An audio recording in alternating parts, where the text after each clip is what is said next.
औज़ुबिल्लाहिमिनश्शैतानिर्रजीम बिस्मिल्लाहिर्रहमानिर्रहीम।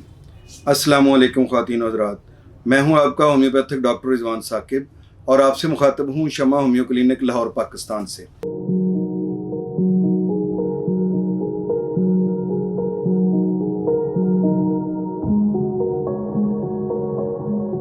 आइए आज बात करते हैं डायबिटिक फुट अल्सर के हवाले से, यानी शुगर के मरीज़ों का पाँव का ज़ख़म। ये एक बहुत आम बीमारी है जो शुगर के मरीज़ों को होती है और इसको बड़ा लाइट लिया जाता है। हालांकि ये इंतहाई ख़तरनाक साबित हो सकती है। इसकी वजह से बाज़ औक़ात पाँव और बाज़ दफ़ा टांग कटवाना पड़ सकती है। तो इस कदर ज़्यादा ख़तरनाक इस मर्ज़ के होने के बावजूद जो मरीज़ या मरीज़ के लवाकीन जो है इसको लाइट लेते हैं और बिल आखिर हम गैंग्रीन तक पहुंच जाते हैं और फिर यह है कि बहुत सारी होम्योपैथिक अद्वियात के ज़रिए इलाज करवाने की कोशिश करते हैं और बाज़ औक़ात पेशेंट क्योर हो जाता है और बाज़ औक़ात पेशेंट के क्योर होने के चांसेस बहुत कम होते हैं। तो सबसे पहले तो ये देखते हैं कि ये होता क्यों है। जब आपकी शुगर जो है या दियाबितस जो है वो अपने लेवल से हमेशा ही अप रहती है और आप ख्याल नहीं करते हैं और मुसलसल कई साल से जो है वो शुगर बढ़ी हुई है आपके ब्लड में, लेकिन आप उसको लेवल को बरकरार करने के लिए कोई इक़दाम नहीं करते हैं, तो उसकी बुनियाद पर आपके पाँव की तरफ जो हमारी शरियानें और वरीदें जा रही होती हैं और उनकी से फिर उनसे आगे बारीक कैपिलरीज होती हैं, उनके अंदर ब्लड सर्कुलेशन जो है वो रुक जाती है। जब वो रुक जाती है तो बाज़ औक़ात वो रुकने की वजह से ज़ाहिर है जहाँ ताज़ा खून नहीं जाएगा तो वहाँ से वो जो उसकी हिसासियत है वो बाज़ औक़ात बिल्कुल ख़त्म हो जाती है या कम हो जाती है। तो फिर जो ऐसा फ़र्द होता है वो अगर किसी फुल गर्म पत्थर पर भी चले, यानी किसी ऐसे फर्श पर चले जो उसके पाँव जला सकता है, तो उसको महसूस ही नहीं होता और उसके पाँव जल जाते हैं और उसके छाले बन जाते हैं, ज़ख़म हो जाते हैं छाले जब फटते हैं तो, और फिर उसको ये भी नहीं पता चलता है कि मेरे पाँव पे ज़ख़म हुआ है, यहाँ से ब्लीडिंग हो रही है या यहाँ पे अल्सर बन गया है। अगर उसको वो डेली चेक नहीं करता है तो उसको इल्म ही नहीं होता इस बात का कि मेरे ये जो पाँव हैं वो ज़ख्मी हैं। और दूसरा काम क्या होता है कि बाज़ औक़ात सर्दियों में अक्सर नहाने के लिए गर्म पानी इस्तेमाल किया जाता है, तो वो पाँव वगैरह वो उसमें डालता है तो उसको फ़ील नहीं होता है कि ये पानी गर्म है, क्योंकि उसकी ठंडे और गर्म की जो हिस्स है वो पाँव के अंदर महसूस नहीं होती है। क्योंकि हमें जब दर्द होता है ना तो वहाँ ब्लड सर्कुलेशन रुकती है तो दर्द होता है। तो जब हमारा ताज़ा खून ही वहाँ नहीं पहुँच रहा है तो ब्लड सर्कुलेशन हो ही नहीं रही है, तो वहाँ रुकेगी क्या? जब रुकेगी नहीं तो हमें पता नहीं चलेगा। जैसे अगर कोई बंदा यहाँ चुटकी काटता है तो उसको दर्द महसूस होता है, तो पेन इसलिए फील हो रहा है कि इसके नीचे जो रगें थीं या इनके नीचे जो कैपिलरीज थीं वहाँ पे ब्लड रुक गया है।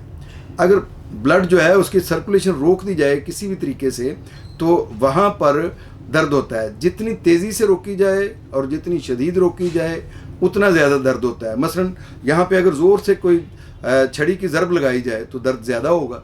वो इसलिए कि उसने यकदम पूरे प्रेशर के साथ वो सारी रगों को एक दफ़ा रोक दिया तो उसकी वजह से वो दर्द हुआ। तो अब पाँव में वो जो चूँकि सर्कुलेशन नहीं हो रही होती है तो इसलिए वहाँ पे दर्द फील नहीं होता है। अब दर्द फील नहीं होता है तो उस फर्द को पता नहीं चलता है कि यहाँ कोई ज़ख्म हो गया, कोई कांटा चुभ गया है तो उसको नहीं पता चला, कोई वैसे ही कोई इन्फेक्शन हो गई है तो उसको नहीं पता चलता, कोई किसी जो कीड़े वगैरह ने काट लिया है तो उसको पता नहीं चलता, किसी तेज़दार आले से वहाँ ज़ख्म आ गया है तो उसको पता नहीं चलता।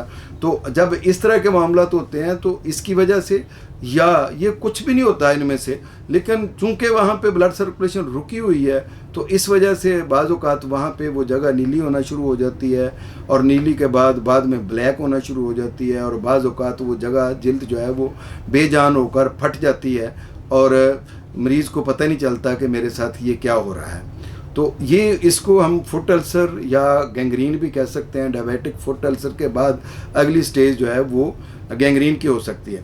तो होम्योपैथी में इन चीज़ों से बचने के लिए बेहतरीन इलाज मौजूद है। पहली बात तो यह है कि उन रगों को खोलने के लिए स्केल कार बड़ा अच्छा काम करती है। फिर इसके अलावा ایک میڈیسن ہے جس کو ارجونا کے نام سے جانا جاتا ہے، وہ بھی نالیوں کو، رگوں کو کھولتی ہے، صاف کرتی ہے، زخموں کو ٹھیک کرتی ہے۔ پھر اگر پیپ پڑ گئی ہوئی ہے تو ہیپر سلف بڑا اچھا کام کرتی ہے، اگر پیپ خارج کرنی ہے تو اس کے لیے بھی، اور اگر پیپ ابھی بننے کا رجحان ہے تو اس کو ختم کرنے کے لیے اور پیپ کو خشک کرنے کے لیے یہ بڑا اچھا کام کرتی ہے۔ اگر سرخی ہے، درد ہے، تو بیلا ڈونا بڑا اچھا کام کرتی ہے، جبکہ وہاں پہ ہیٹ بھی محسوس ہوتی ہے، گرمی محسوس ہوتی ہے اس زخم کے اندر، تو پھر یہ بڑا اچھا کام کرتی ہے۔ زخم بالکل ٹھیک نہیں ہو رہا ہے تو مائرسٹیکا بڑا اچھا کام کرتی ہے۔ اور اگر پورے باڈی کے اندر تعفن پھیل چکا ہے، بدبو آ رہی ہے اس میں سے، تو لگانے کے لیے اور کھانے کے لیے ایکینیشیا میڈیسن بڑا اچھا کام کرتی ہے۔ زخموں کو ٹھیک کرنے میں گن پاؤڈر بڑا اچھا کام کرتی ہے۔ اور اس کے علاوہ جب زہریلے زخم ہو جائیں اور جب جو گوشت گلنا سڑنا شروع ہو جائے اور اس میں شدید قسم کی سڑانت سی آنی شروع ہو جائے تو پھر پائروجینیم بڑا اچھا کام کرتی ہے۔ لوکل اپلیکیشن کے لیے کیلنڈولا جو ہے وہ بڑا اچھا کام کرتی ہے، وہ لگائی جا سکتی ہے، اس کا لوشن سپرے کیا جا سکتا ہے، یا اس کی پٹی کی جا سکتی ہے، یا اس کے مرہم بنا کر لگائی جا سکتی ہے۔ بہرحال ڈائبیٹک السر، فٹ السر جو ہے، ڈائبیٹک فٹ السر، اس کے لیے میں آپ کو یہ ایڈوائز کروں گا کہ اگر آپ شوگر پیشنٹ ہیں تو اپنی شوگر کو کنٹرول کریں۔ ہومیوپیتھی میں بہت ساری ایسی ادویات ہیں جن کے ذریعے سے شوگر کو کنٹرول کیا جا سکتا ہے اور شوگر کے سائیڈ ایفیکٹس کو ختم کیا جا سکتا ہے، جیسے سائزیجیم ہے، سیفلینڈرا ہے، نیٹرم سلف ہے، پھر اس کے علاوہ جو جیمنیمیا ہے، اور بہت ساری اور ادویات ہیں جن کے ذریعے سے شوگر کو کنٹرول کیا جا سکتا ہے، جیسے ایسڈ نائٹریکم ہے، وہ بھی مختلف قسم کے جو تیز شوٹڈ پین والے زخم ہوتے ہیں ان میں یہ کام آتی ہے۔ اور اس طریقے سے جو ہومیوپیتھی میں شوگر کو کنٹرول کرنے کی ادویات ہیں ان کو استعمال کر کے ہم ایک تو فٹ السر سے بچ سکتے ہیں شوگر کے لیول کو ٹھیک رکھ کر، دوسرا اس کے ساتھ ساتھ یہ ہے کہ شوگر کو کنٹرول رکھنے کے ساتھ ساتھ یہ بھی ضروری ہے کہ آپ روزانہ اپنے پاؤں کا رات سونے سے پہلے اچھے طریقے سے معائنہ کریں۔ کسی قسم کا اگر کوئی زخم یا السر ہے تو اس کو فوری طور پر اپنے معالج کے پاس جا کر مشورہ کریں، اس سے ٹھیک کروائیں۔ اس کو ایسے ہی نہ رہنے دیں کہ آج ٹھیک ہو جائے گا، کل ٹھیک ہو جائے گا، وہ ٹھیک نہیں ہوگا، وہ بڑھتا جائے گا اگر اس کا پراپر علاج نہیں کیا جائے گا۔